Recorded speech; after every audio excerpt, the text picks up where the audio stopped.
And really fascinated by the questions of language and grammar that you raised. And Andre was desperate to dive in and ask, do you think that the rhetoric of the questions, the way we've been asked the questions, reflects the dominance of the culture of economics in the debate? Yes, of course. Yes, yes, of course. I mean, somebody has decided that it's time once again to try and get those two worlds to speak. You live, I know, Anthony, from talking with you, very, very much in the centre of that intersection of the two, in a way that I don't myself, although I'm well able to charge a healthy fee when I need to. Yeah,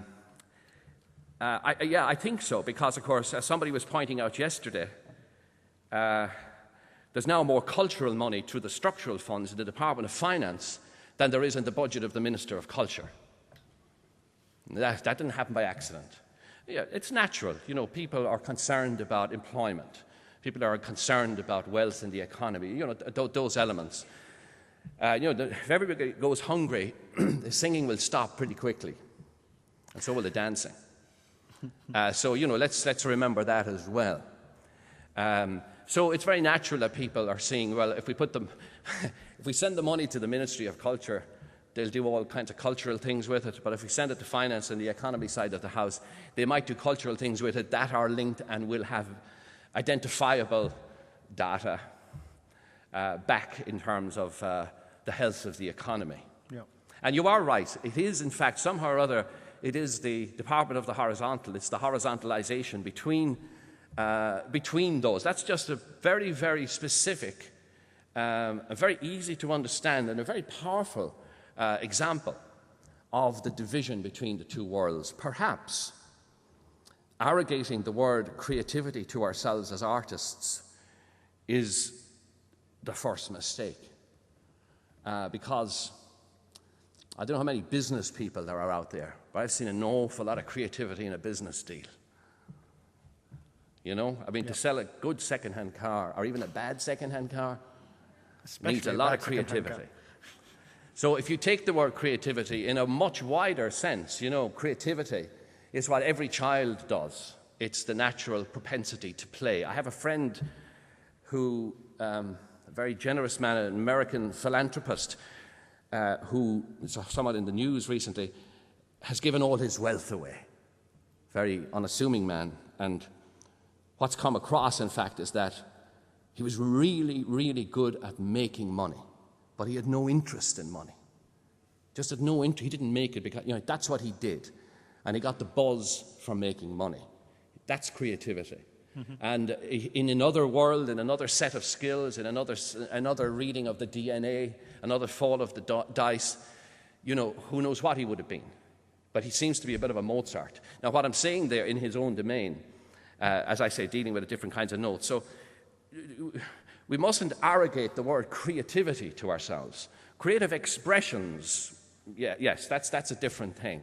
The direct expressions of creativity in dance and movement and colour and art and painting and poetry, Where's the economics of poetry? Don't make much money out of poetry, I can tell you that.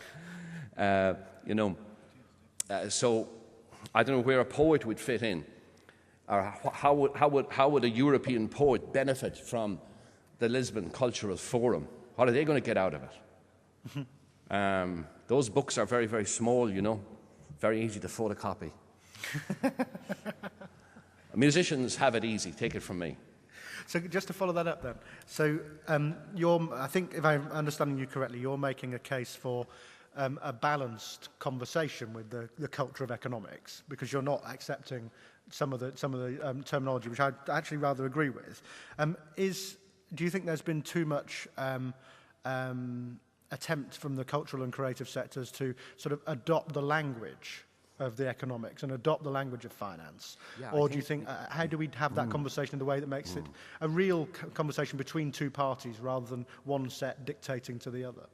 Yeah, no, I think that's a very valid question, and I think that's where the danger is, that where the artist is running to the bank, doesn't notice that the banker is passing him in the opposite direction, running to the opera house. you know, that you're so anxious, in fact, to make the move, and you know, you're maybe so needy, or you know, or you see all the amazing things that that extra budget could actually do or make happen around you.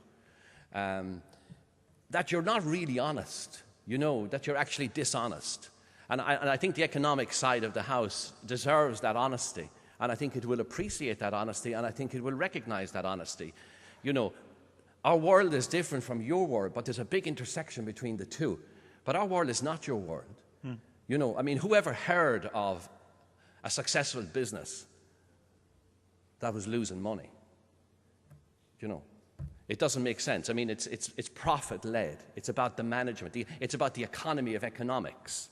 It's about minding the money house. It's a completely different thing from minding the educational house. If you find a university that's making money, they must be doing something wrong. You find a hospital that makes some money, you must be doing something wrong. You find a business that's making money, they must be doing something right. I mean, there's fundamental differences actually here. And the problem is locking them in as if they're the same thing. So I think you're absolutely right. Somehow or other, some honest card needs to be kept back. And I think people will respect that all the more. And I think also the recognition of the artificiality of concepts of creativity not existing within bureaucracies, for example. I mean, everybody likes to slag off bureaucrats, and they can be very, very creative as well in how they manage things and how they manage the economy of the institution, for example, how they house manage the economy of the institution. Creativity can happen anywhere, unless, of course, it's stamped out, unless it has a good dollop of cultural nationalism on its back, or even, you know, a good dollop of economic obligation or something on its back as well. So there's always some kind of a monkey on the back, whether it's some political ideology or the marketplace. I mean, look